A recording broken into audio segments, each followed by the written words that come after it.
تین چیزیں روایات کی روشنی میں جو انسان کی عقل کو رشد دیتی ہے، بہت ضروری ہے. ہم بہت عرصے تک میرا اپنا قصور ہے، جیسے میں کسی اور کو تو نہیں کہہ سکتا، ظاہر ہے میرے جیسے طالب علم جب آئیں گے بعض اوقات کہ ہم نے معاشرے کی عقلوں کو رشد نہیں کیا.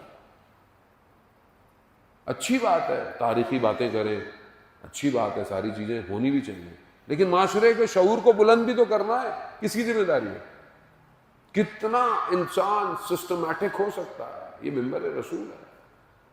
یہ وہ ہے کہ جہاں سے آخری امام کے لیے لوگ سرباز تیار ہوں گے. پہلی چیز جو عقل کو رشد دیتی ہے وہ کیا ہے؟ وہ وحی ہے. وحی انسان کی عقلوں کو رشد دیتی ہے. مولا متقیان حضرت علی ابن ابی طالب علیہ السلام، اللہم صلی علی محمد. امام نہج البلاغہ کے پہلے خطبے میں ہی فرماتے ہیں کہ جہاں وہ نبوت کی بات کرتے ہیں کہ اللہ نے نبیوں کو کیوں بھیجا؟ اللہ نے نبیوں کو مبعوث اس لیے کیا جو دفن شدہ عقلیں تھیں ان کو باہر نکالے. وہی جب نبی گئے وہی ختم ہو گئی، مگر وہی کا کلام ہے وہ قرآن ہے. قرآن تو ہمارے درمیان میں ہے.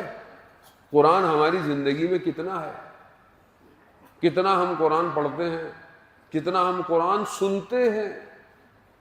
قرآن سننا بہت امپورٹنٹ ہے. حدیث میں قرآن سننا بھی ثواب، قرآن پڑھنا بھی ثواب، قرآن کو دیکھنا بھی ثواب. اب موبائل میں ساری اپلیکیشنیں ہیں ہمارے، انسٹاگرام ہے، ٹک ٹاک ہے، سب ہے، اسنیپ چیٹ ہے. قرآن کی کتنی اپلیکیشن، کتنے قاریوں کو میں سنتا ہوں. مولانا صاحب وہ عادت نہیں ہے نا قرآن سننے کی. نفس دنیا جہان کی باتیں سنتا ہے، اللہ کے کلام کو سننے کے لیے وقت نہیں ہے. اب آپ خود سوچیں، جس معاشرے میں قرآن سننا ہی لوگ نہیں سن رہے تو وہ کہاں آئے گا جو اصل قرآن کا وارث ہے؟ قرآن المال علی و علی المال. قرآن کس کے ساتھ ہے؟ علی کے ساتھ. علی کس کے ساتھ؟ قرآن کے ساتھ. آیت اللہ عثمان بہجت سے کسی نے پوچھا کہ امام زمانہ کی زیارت کرنی ہے تو کہا قرآن کھولو، قرآن کی زیارت کرو. کہا امام وہی ہے جو قرآن ہے. قرآن وہی ہے جو کتنی دفعہ دن میں قرآن کی زیارت کرتے ہیں. جانا وہ مشکل کام نہیں ہے، لیکن دنیا نے اپنی لذتوں کو اتنا حسین بنا لیا ہے. یہی تو تھا. امام کے مقابلے میں، امام حسین کے مقابلے میں کون تھے جن کے لیے دنیا حسین تھی؟ امام جیسے شخص کے مقابلے میں آ گئے کیا چیز. خدا نہ خواستہ اگر آج ہماری دنیا ایسی ہوئی تو یہ نہ ہو کہ امام کا ظہور ہو اور ہم اپنی دنیا میں مصروف رہ جائیں. بہت ضروری ہے عزیزان محترم، سمجھنے کی ضرورت ہے. دوسری چیز جو کہ عقل کو رشد کرتی ہے وہ علم ہے. علم حاصل کریں. علم کوئی بھی ہو، علم چاہے آپ فزکس کا ہو، میتھس کا ہو، کمپیوٹر کا ہو، میڈیکل ہو، اکنامی ہو، کلائمیٹ کا ہو. آپ کے سامنے کتنا موسم بدلتا جا رہا ہے، چینج ہو رہا ہے، دنیا میں پولوشن بڑھتا جا رہا ہے. تو دنیا تو اب نئے علوم لے کر اسٹیبلٹی کا ہے، کس طرح انوائرمنٹ کو کنٹرول رکھنا ہے. کتنے علوم آ گئے. امام کی جب حکومت ہوگی تو ایسا شہر بنے گا جہاں پر کوئی نقصان نہیں ہوگا، کہیں پولوشن نہیں ہوگی. تو اس کے لیے ہم کتنی کوشش کریں، اس کے لیے ہم کتنا پڑھیں.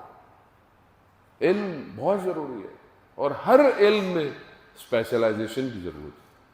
اگر آج آپ نہیں پڑھیں گے، ماشاءاللہ آپ کے بہرحال یونیورسٹیز ہیں، لوگ باہر بھی پڑھنے جاتے ہیں، اچھی بات ہے، لیکن اور علم تاکہ، اور آپ کے ہاں تو ماشاءاللہ سب سے زیادہ جو ہے وہ لٹریسی ریٹ ہائی ہے.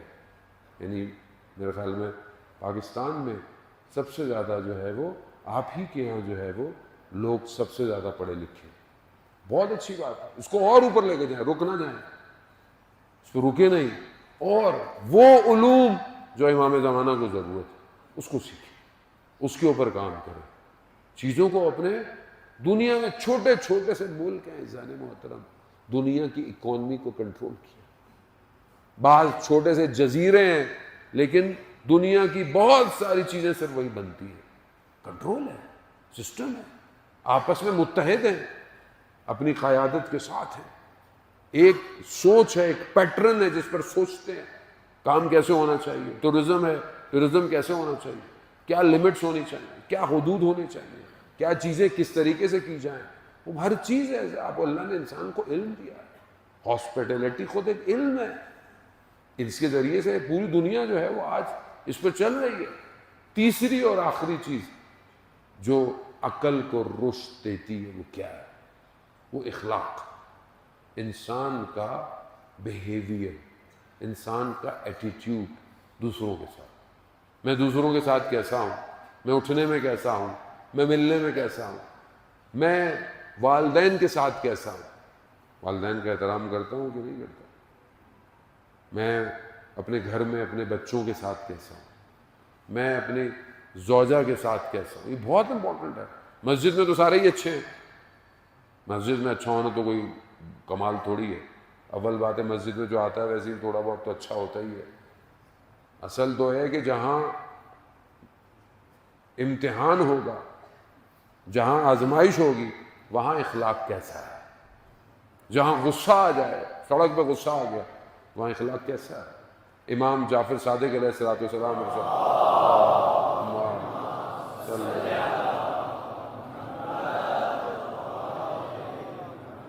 امام حدیث عنوان بصری کا ایک حصہ اس میں بیان کرتے ہیں. امام کہتے ہیں اگر کوئی تمہیں ایک دفعہ برا کہے تو اس کے بدلے میں 10 دفعہ اسے برا مت کہو، بلکہ کوئی تمہیں 10 دفعہ بھی برا کہے ایک دفعہ بھی برا مت کہو. امام کا قول ہے، لیکن یہ دشمن کے مقابلے میں نہیں ہے، یہ آپس کے اخلاق کے معاملے میں، ظلم کے مقابلے میں، باطل کے مقابلے میں تو خیر آپ کو کھڑا ہونا ہے، لیکن آپس میں انسان کا اخلاق بہت ضروری ہے.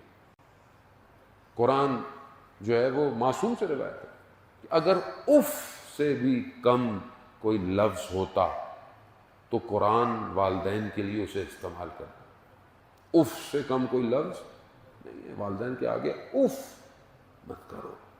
اخلاق ایسے ہی ہے. بچوں کی تربیت آپ کیسے کریں گے؟ بچہ آپ کو دیکھ کر بڑا ہوتا ہے، اس کا اخلاق کیسا ہے.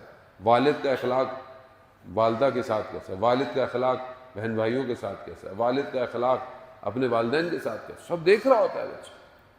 اخلاق، صبر، تحمل، بردباری انسان کی پرسنالٹی کو ڈیولپ کرتا ہے.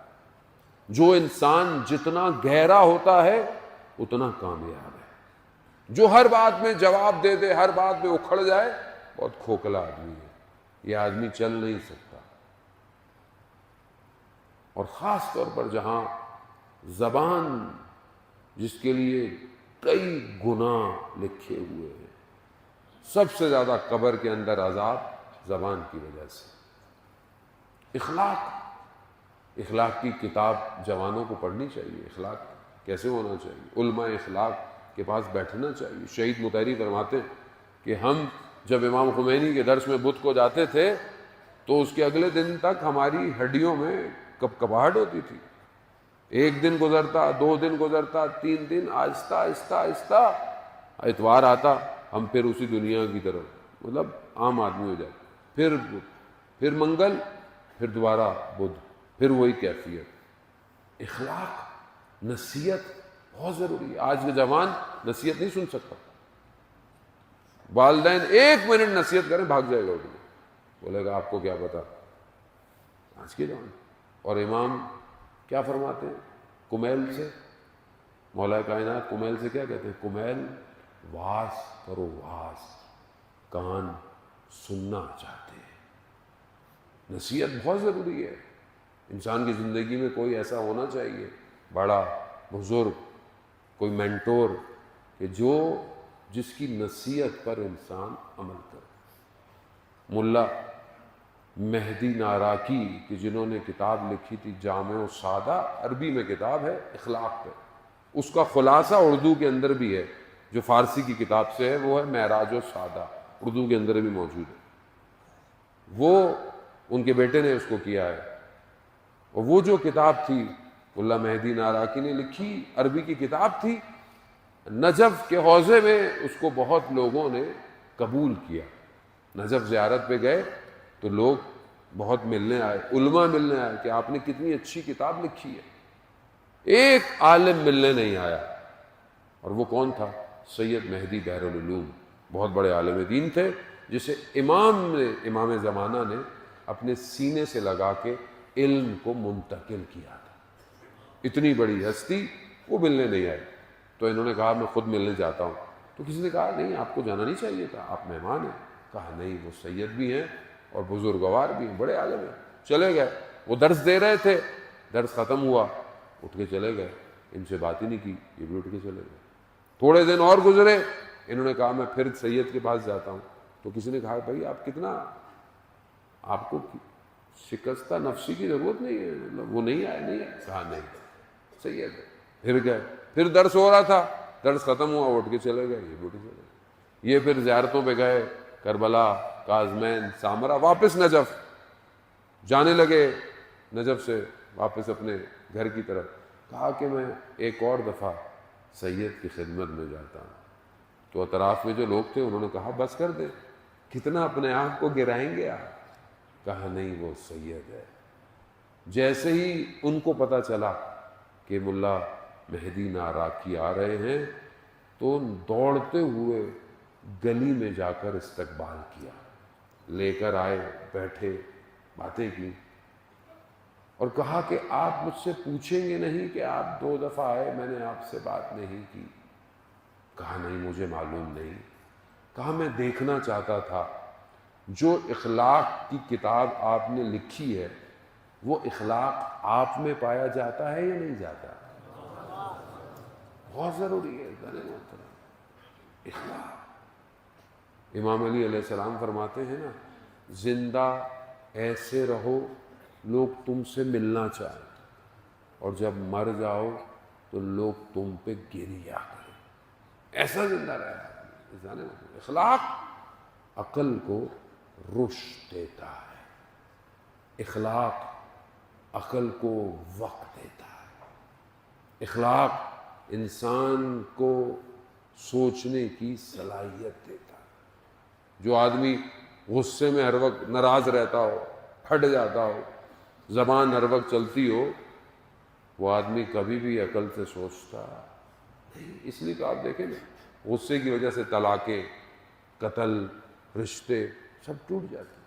لیکن اگر انسان یہ سمجھے کہ اسے خدا کی بارگاہ میں جانا ہے، تھوڑی دیر کی ناراضگی سے کیا فرق پڑتا ہے؟ تھوڑی دیر اگر میں اٹھ کے کہیں چلا جاؤں گا تو کون سی میری عزت میں کمی آ جائے گی؟ لیکن جسے خدا کی بارگاہ کی فکر نہ ہو، وہ دنیا کے رتبوں میں پھنسا رہتا ہے۔ اس لیے اپنے آپ کو، اپنے اخلاق کو بہت بہتر کریں۔ یہ 3 چیزیں بہرحال میں نے خلاصتاً آپ کی خدمت میں بیان کی، یہ بہت ضروری ہے جان محترم۔